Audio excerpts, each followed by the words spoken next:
कि उन्होंने तो कह दिया कि हम फकीर हैं, झोला लेके चले जाएंगे।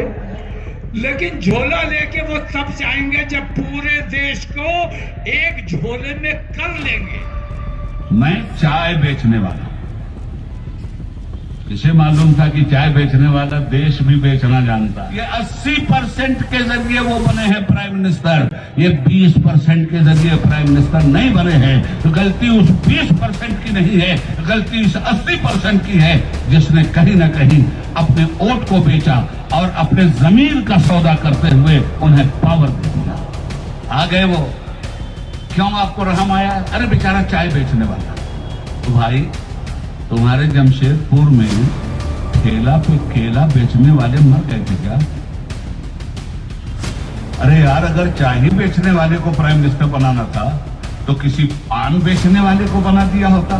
कम से कम पूछ के तो चूना लगाता। इसने तो पूरे देश को बिना पूछे हुए चूना लगा दिया है। लुट गए आप।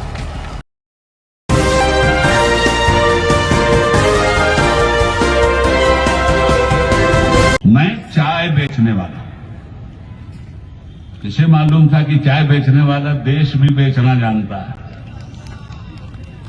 हमने अपने जमाने में मंडल कमीशन बनाया था, 27% रिजर्वेशन देश के साबिक प्राइम मिनिस्टर ऑफ इंडिया जनाब वीपी सिंह साहब ने बनाया था। मैं उस जमाने में भाई साहब all India general secretary incharge था, पार्टी में बड़े ऊंचे मकाम पर था। और आपको मालूम है कि हम लोगों ने जब उसको पारित किया, देश में आग लग गई, वीपी सिंह साहब का पुतला जलाया जाने लगा। मगर मैं कहता हूं, ऐ शोषित लोगों, ऐ बैकवर्ड लोगों, तुम्हारा एहसास कहां मर गया? मामूली मामूली आदमी काम करे तो उसकी प्रतिमा उसके मानने वाले लगा दिया करते हैं। जिस आदमी ने तुम्हें 27% रिजर्वेशन देकर तुम्हारी गुलामी को आजादी में तब्दील किया था, आज पूरे हिंदुस्तान में कहीं भी उस आदमी की प्रतिमा नजर नहीं आती। एहसान फरामोशी का अगर यही हाल रहा, कभी भी अधिकार नहीं मिलने वाला है। अधिकार नारों से नहीं मिलता, अधिकार कुर्बानियों से मिलता है मेरे भाई। एक नारा लगाया और मर गया। भाइयों बहनों, मैं चाय बेचने वाला, तो आपने सोचा गरीब का दर्द हमको बांटना चाहिए। ये गरीब आदमी है, चाय बेचने वाला है, इस बेचारे को वोट देकर प्राइम मिनिस्टर अगर बना देते हैं तो गरीबों का इसके हृदय में गरीबों की जगह होगी, गरीबों को ये खड़ा करेगा, गरीबों का मसीहा होगा। आपने बना दिया प्राइम मिनिस्टर। अब सुनिए, प्राइम मिनिस्टर साहब जब तक प्राइम मिनिस्टर नहीं बने थे, कपड़ा भी फटीचर वाला था, और जब प्राइम मिनिस्टर बन गए तो 10-10 लाख रुपए का एक एक जोड़ा पहनते हैं। न गरीब याद आया, न गुर्बत याद आई, न अपने जमाने का फकीरपना याद आया। मगर इसमें मोदी की गलती नहीं है, इसमें हम सब लोगों की गलती है, जिन लोगों ने भारी अक्सरियत के साथ वोट देकर। मैं आपसे कहना चाहता हूं, हम शोषित और बहुजन अधिकार की बात कर रहे हैं। बहुजन ने अगर वोट नहीं दिया होता तो प्राइम मिनिस्टर मोदी कभी नहीं बन सकते थे। कै परसेंट? आप ही ने कहते हो कि 1% ब्राह्मण है, आप ही ने कहते हो 5%। अरे कुल 20% तो वो लोग हैं जो लोग आपको दफन कर देना चाहते हैं। ये 80% के जरिए वो बने हैं प्राइम मिनिस्टर, ये 20% के जरिए प्राइम मिनिस्टर नहीं बने हैं। गलती उस 20% की नहीं है, गलती इस 80% की है जिसने कहीं ना कहीं अपने वोट को बेचा और अपने जमीन का सौदा करते हुए उन्हें पावर दे दिया। आ गए वो, क्यों आपको रहम आया? अरे बेचारा चाय बेचने वाला। तो भाई तुम्हारे जमशेदपुर में ठेला पे केला बेचने वाले मर गए थे क्या? अरे यार, अगर चाय ही बेचने वाले को प्राइम मिनिस्टर बनाना था तो किसी पान बेचने वाले को बना दिया होता। कम से कम पूछ के तो चूना लगाता। इसने तो पूरे देश को बिना पूछे हुए चूना लगा दिया है। लुट गए आप। इसलिए अगर आपको जिंदा रहना है तो याद रखिएगा कि बाबा साहब भीमराव अंबेडकर के दिए हुए उस वोट की हिफाजत कीजिए, जिस वोट से प्राइम मिनिस्टर निकलता है। वोट के पेट से सब निकलता है, याद रखिएगा।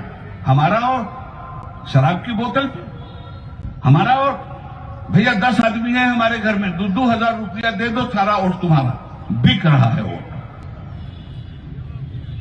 आप वोट बेच रहे हैं, ये जालिम आपको बेच रहे हैं, मगर आपने समझा नहीं कि आपका वोट कितना कीमती है। जब तक मत पेटी में नहीं जाता तब तक हजरत इसकी कोई हैसियत नहीं रहती, मगर जब ये मत पेटी से निकलता है आपका मतदान, अरे सियासी नेता तो हैं भिखारी, मत के माना वोट, दान के माना खैरात, खैरात मांग रहे हैं वो, दान कर रहे हो आप।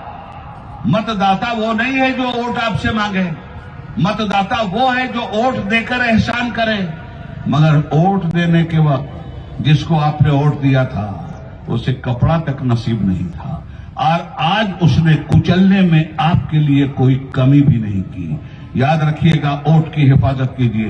बाबा साहब भीमराव ने मामूली ताकत नहीं बख्शी है आपको, सिर्फ अपने वोट की मीनिंग को अगर आप समझ लीजिए तो उबैदुल्लाह आज़मी कहता है हालात बदल जाएंगे।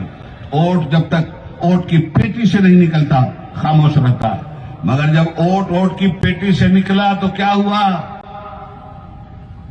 नफरत ने कब्जा कर लिया। इसलिए कि वोट नफरत बाज लोगों को दिया गया था। वोट गलत दिशा में अगर जाता है तो मुल्क में आग लगा देता है, और वोट सही दिशा में अगर जाता है तो लगी हुई पेट्रोल वाली आग को पानी से बुझा देता है। आपका वोट इस देश में नफरत की आग भी लगा सकता है, और आपका वोट इस देश में इंसानियत के वजूद को बचा भी सकता है। अपने वोट की हैसियत को कभी इस तरह से सोचिएगा और कभी इस तरह से देखिएगा। गोमगो की कैफियत है, ऐसी शख्सियत स्टेज पर रौनक अफरोज हैं। ये और बात है कि छतरी लगाकर बैठे हैं लेकिन मुजाहिद हैं अल्हम्दुलिल्लाह। और मेरा मानना यह है कि आप तमाम लोग जो यहाँ इतनी तेज धूप में, इतनी गर्मी में इतनी देर से बैठे हैं, आप भी मुजाहिद हैं और अपने मुल्क की मोहब्बत में यहाँ बैठे हैं कि शायद कोई अच्छा रास्ता बन जाए। तो मुल्क की मोहब्बत हमारे दिलों में है, और आज मुझे बड़ी खुशी है। हम तो हमेशा अल्पसंख्यक कहलाते रहे, आज हमें लगता है कि हम बहुजन हैं, और बहुजन अधिकार लेने के लिए आए हैं, और अधिकार रैलियों के जरिए जद्दोजहद करके, अपनी एकता का मुजाहरा करके हासिल किया जा सकता है। हमारी गैर जिम्मेदारियों ने, लापरवाहियों ने हमारे मुल्क को गैर जिम्मेदार हाथों में सौंप दिया, और आलम यह है कि उन्होंने तो कह दिया कि हम फकीर हैं, झोला लेके चले जाएंगे। लेकिन झोला लेके वो तब जाएंगे जब पूरे देश को एक झोले में कर लेंगे। हम नहीं चाहते कि हमारा देश एक झोले में समा जाए। हम अपने देश को फैलाना चाहते हैं, बढ़ाना चाहते हैं, तरक्की होनी चाहिए, खुशहाली आनी चाहिए। मैं इस वक्त तकरीर बिल्कुल नहीं करूंगा, तकरीर के लिए हाजिर नहीं आया हूं। तकरीर मुझे मौलाना उबैदुल्लाह खां की सुनना है, बचपन से सुनता आया हूँ, मेरे रोल मॉडल हैं। तकरीर मुझे हजरत मौलाना सज्जाद नमानी साहब की सुननी है। मैं तहे दिल से शुक्रगुजार हूँ इस बहुजन अधिकार रैली के मुंतजिमीन का कि उन्होंने मुझे यहाँ बुलाया। पहली बार आया हूँ और समझ में नहीं आ रहा है कि आज तक हाजिर नहीं हुआ, इसके लिए अफसोस करूं या बिलाखिर आज आ गया, इसके लिए खुशी का इजहार।